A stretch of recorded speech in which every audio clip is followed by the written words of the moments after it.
The Forgotten Tunnel. When I was a kid, I lived in a small, sleepy town called Miller's Grove. It was one of those towns where nothing much happened, and everyone knew each other. Summers were long and the days seemed to stretch on forever. My friends and I would spend those days exploring the woods on the edge of town, inventing our own adventures, and telling ghost stories to try and scare each other. But there was one story that we never talked about, not even in whispers. It was the story of the Forgotten Tunnel. The tunnel was part of an old, abandoned railroad that had been decommissioned decades ago. Most of the tracks had been pulled up, but the tunnel remained, hidden deep in the woods. No one in town knew exactly where it was, and those who did never spoke about it. It was said that people who went looking for it never came back, and over time, the tunnel faded into a local legend. My friends and I were fascinated by the stories, of course. We were at that age where anything forbidden was automatically intriguing. We talked about the tunnel sometimes, speculating on what might be inside, daring each other to find it, but no one ever took the dare. Not until that summer. It was late July, and the heat was oppressive. The kind of heat that made you feel like you were melting from the inside out. My best friend Ben had found an old map in his attic, one that showed the layout of the old railroad, including the location of the tunnel. We pored over the map in his garage, tracing the faded lines with our fingers, our excitement growing. "We should go find it," Ben said, his voice hushed with excitement, "just to see if it's really there." I hesitated. The stories about the tunnel were always dark, filled with vague but terrifying warnings, but the lure of the unknown was too strong, and after some convincing, I agreed. Our friend Sarah was more reluctant, but eventually she caved as well. The next morning we set out early, before the sun had a chance to turn the day into an oven. We packed sandwiches, water, and flashlights, though none of us really expected to need them. The map led us deep into the woods, farther than we had ever gone before. The trees grew thicker, and the undergrowth more tangled, until we were practically hacking our way through with sticks. After what felt like hours, we finally found it. The entrance to the tunnel was half hidden by overgrown bushes and vines, but it was unmistakable. A dark, gaping hole in the side of a hill, framed by crumbling stone. The air around it was cool, almost unnaturally so, and carried a faint, musty odor. We stood there for a long moment, just staring at it. The stories we had heard as kids seemed to echo in our minds, warning us to turn back. But we were here now, and we couldn't just leave without at least taking a look inside. Ben was the first to step forward. "Come on," he said, trying to sound braver than he looked. "It's just a tunnel." We followed him inside, our flashlights cutting through the darkness. The walls of the tunnel were slick with moisture, and the floor was uneven, littered with debris. It was cold, much colder than it had any right to be on a summer day, and the deeper we went, the more the air seemed to press in around us. At first, it was just like any other old, abandoned structure. The walls were covered in graffiti, the remnants of those who had come before us. Though none of us recognized the names or symbols, the tunnel seemed to stretch on forever, a straight line of darkness with no end in sight. We walked in silence, our footsteps echoing off the stone. The light from our flashlights danced across the walls, creating strange shifting shadows that made us jump at every turn. After what felt like hours, Ben stopped suddenly, his light fixed on something up ahead. "Do you hear that?" he whispered. We all strained to listen, but at first I heard nothing, just the faint drip of water somewhere in the distance. But then I heard it, a soft shuffling sound, like something being dragged across the ground. "Maybe it's just an animal," Sarah suggested, though her voice was shaky. But we all knew that it wasn't. The sound was too deliberate, too rhythmic. It was coming from deeper within the tunnel, from the darkness that our flashlights couldn't penetrate. Ben started moving again, his pace quicker now. Sarah and I exchanged a nervous glance before following. The sound grew louder as we approached, until it was almost deafening in the enclosed space, and then we saw it. At first, it was just a shape in the darkness, something long and twisted, lying across the tracks. As we got closer, the details came into focus. It was a figure, or what was left of one. The body was horribly deformed, stretched out in impossible ways, as if it had been pulled and twisted like taffy. The skin was pale and waxy, almost translucent, and the face, God, the face, was frozen in a rictus of pain, the mouth stretched wide in a silent scream. We all froze, our breaths caught in our throats. None of us could move, could speak. The only sound was that horrible shuffling noise coming from the thing on the ground. Then the figure moved.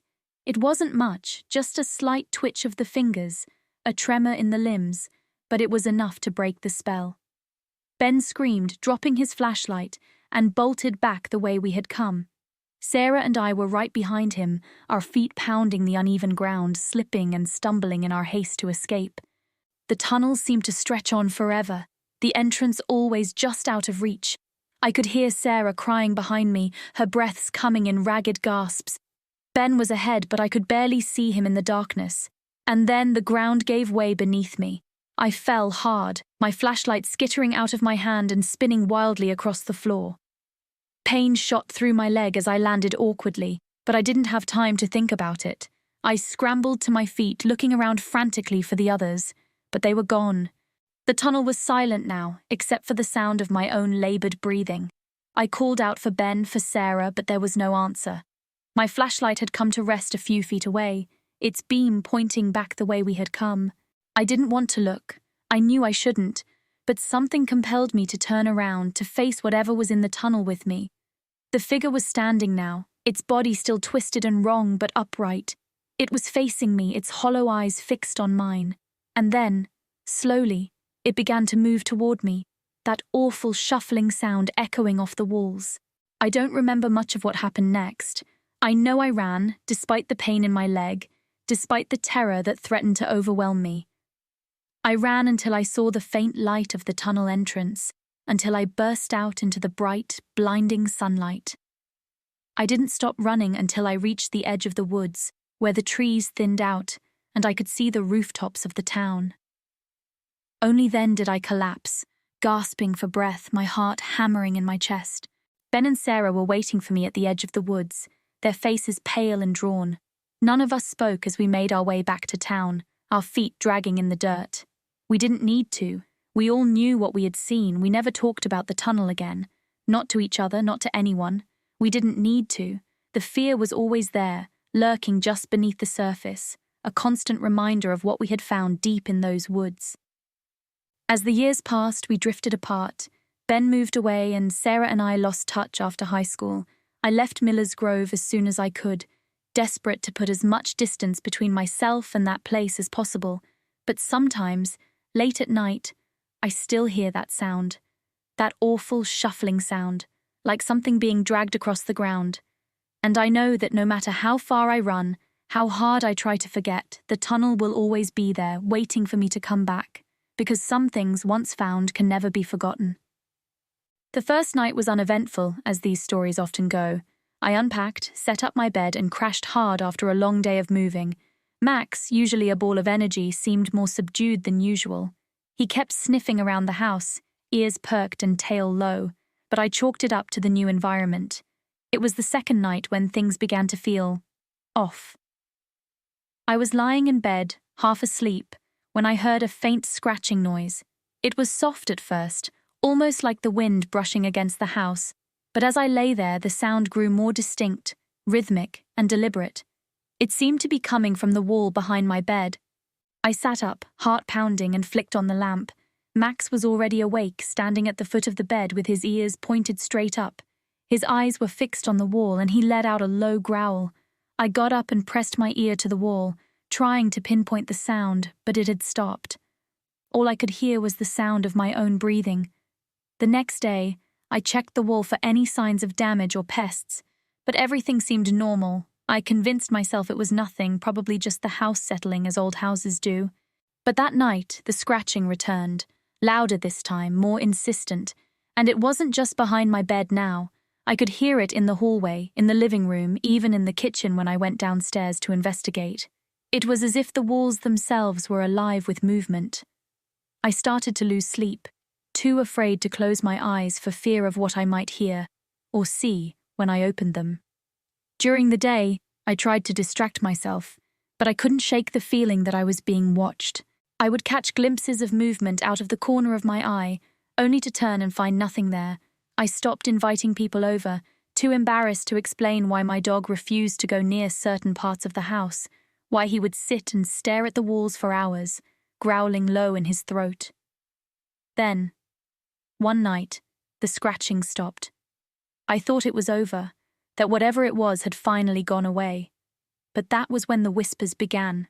They were faint at first, like a distant conversation just out of earshot.